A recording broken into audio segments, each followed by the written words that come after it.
Hi everyone, welcome back to another session of Bhagavad Gita. Omagyanatimirandhasya Gyananjanashalakaya Chakshurunmilitam Yena Tasmai Shri Guruve Namaha.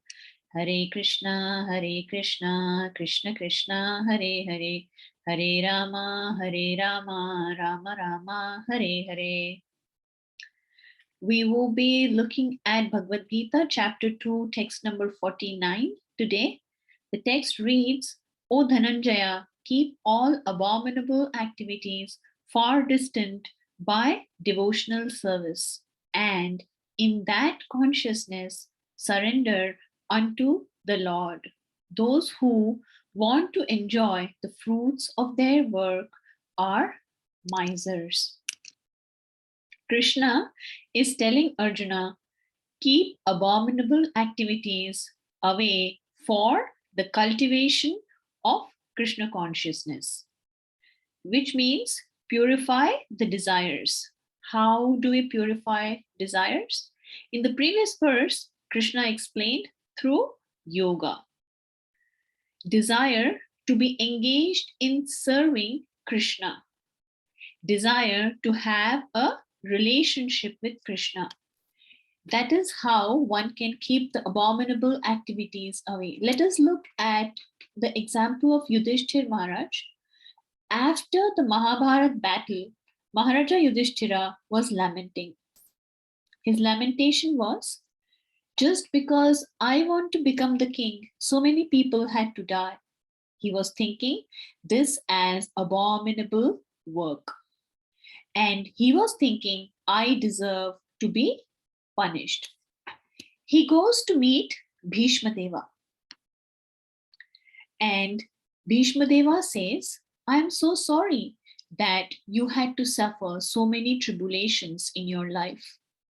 You didn't have to. You are such a pious person. Please don't worry that you are the cause of this war. You are a very pious person. In your life, you have always acted considering three principles.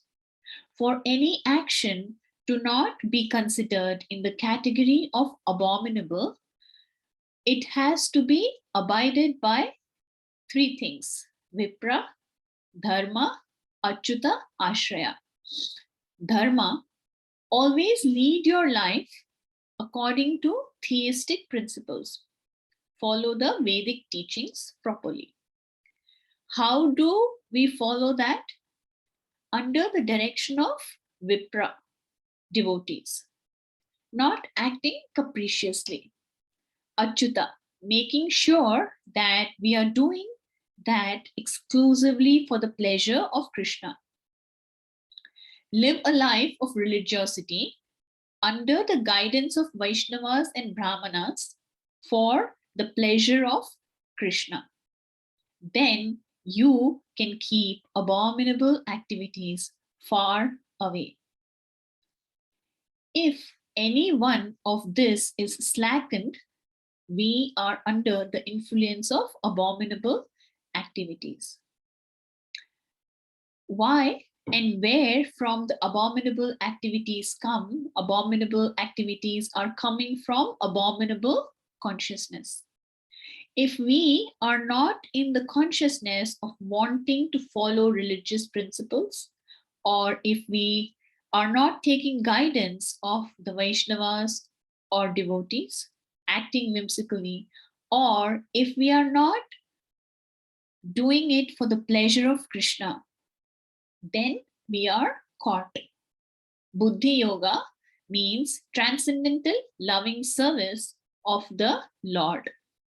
Transcendental loving service means it has to be done properly under the guidance for the pleasure of Krishna.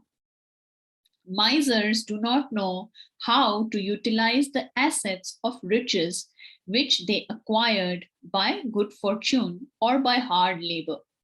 One should spend all energies working in Krishna consciousness, and that will make one's life successful.